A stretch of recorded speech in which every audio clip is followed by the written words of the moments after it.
हरे कृष्णा सज्जनों, मेरा नाम साधना है और मैं उत्तराखंड के केदार घाटी से हूँ। सज्जनों, मैं अपने साथ हुई भगवान की लीलाओं का अनुभव आपके साथ साझा करती हूँ। आज इसी क्रम में भगवान की यह लीला है। सज्जनों, यह लीला बहुत ही अच्छी है और हास्यास्पद भी है। लास्ट में यह लीला 27 अक्टूबर 2021 की है और दिन है बुधवार। समय है प्रातः 4:18 का।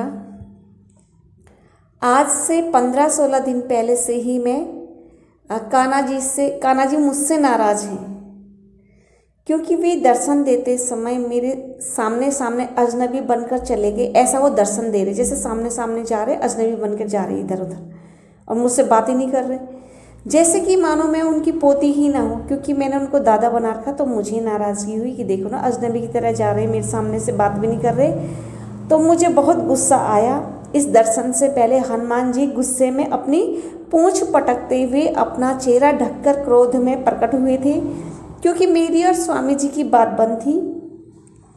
इसका अर्थ स्पष्ट था कि दोनों ही दादा, यानी कि भगवान कृष्ण और भगवान हनुमान जी हैं तो एक ही है, लेकिन मेरे जैसे अलग अलग रूपों के अनुसार वे अलग अलग दादा हैं। तो फिर मैं समझ गई कि स्पष्ट हो गया कि दोनों दादा जो है स्वामी जी की तरफ है, मेरी तरफ एक भी नहीं है। तो 15 दिन से ऊपर हो गए, इससे भी अधिक हो गए, लेकिन कान्हा जी ने दर्शन नहीं दिए, तो मैं दुखी हो गई।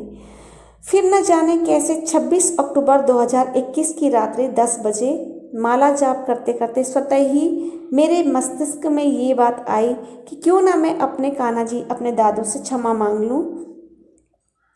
इस प्रकार माला जाप करते करते मैं अपने कान्हा दादू से मन ही मन कहा कि हे मेरे दादू, मैं आपकी पोती हूँ, हर गलती को क्षमा करना मेरे दादू। आप जो कुछ भी मेरे पास है, सब कुछ आपका दिया हुआ है। आपके बिना ना ही मैं स्वयं हूँ, ना ही मेरे पास कुछ है। जब आप हैं मेरे दादू, तब मैं हूँ, आपसे ही तो मैं हूँ। आपके बिना मैं कुछ नहीं प्रभु। यदि आप ऐसे ही रूठेंगे तो मैं बहुत दुखी रहूँगी। आप अपना बच्चा, पोती समझकर मुझे क्षमा कर दो।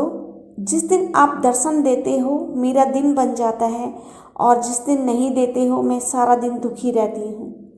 रही बात स्वामी जी की, तो मैं उनसे सामान्य हो जाऊंगी, मैं उनसे बात भी करूंगी, क्योंकि मैंने उनसे बात बंद कर रखी थी 1 महीने से।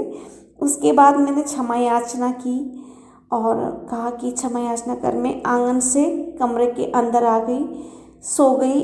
अब प्रातः तो मैं 5 बजे ही अधिकांश जगती हूँ, लेकिन आज मेरी नींद 4:18 पर ही टूट गई।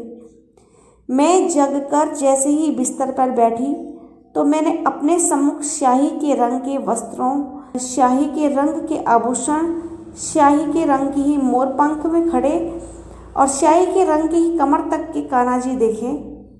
वे दादू जी का यह रूप दर्शन में 13 से 14 वर्ष के बालक का था। मुकुट भी स्याह रंग का था। मुकुट पर सफ़ेद नग, आभूषणों पर भी सफ़ेद मणिमाणिक चमक रहे थे, जो कि चमक रहे थे बहुत तेज, और वस्त्र भी स्याही रंग के थे। उनकी चुन्नटों पर भी नग मणिमाणिक, जहाँ जहाँ सिलाई थी वहाँ वो मणिमाणिक ही नजर आ रहे थे। वहाँ पर भी सफ़ेद नग वस्त्र में चमक रहे थे। अत्यंत सुंदर रूप लावण्य झलक रहा था। अंततः प्रभु ने मुझे क्षमा किया, लेकिन क्षमा किस प्रकार किया सज्जनों, जरा सुनिए तो। और दिन तो 5 बजे जगाते हैं मुझे। आज 4:18 पर स्वतः ही जैसे ही मेरी नींद टूटी और मैं जगी, तो मेरे सम्मुख जैसे भगवान कृष्ण इस वस्त्र और इस रूप में आए, तो क्या कह रहे, उठ, ऐसा शब्द था उनको, जा, मैंने तुझे क्षमा कर दिया।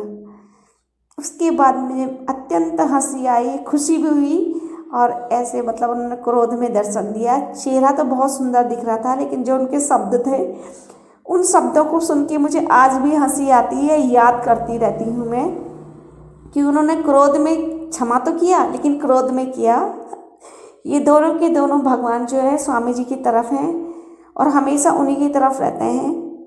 तो इस प्रकार से उन्होंने दर्शन दिया और फिर अदृश्य हो गए। जय श्री राधे, हरे कृष्णा, हरि बोल।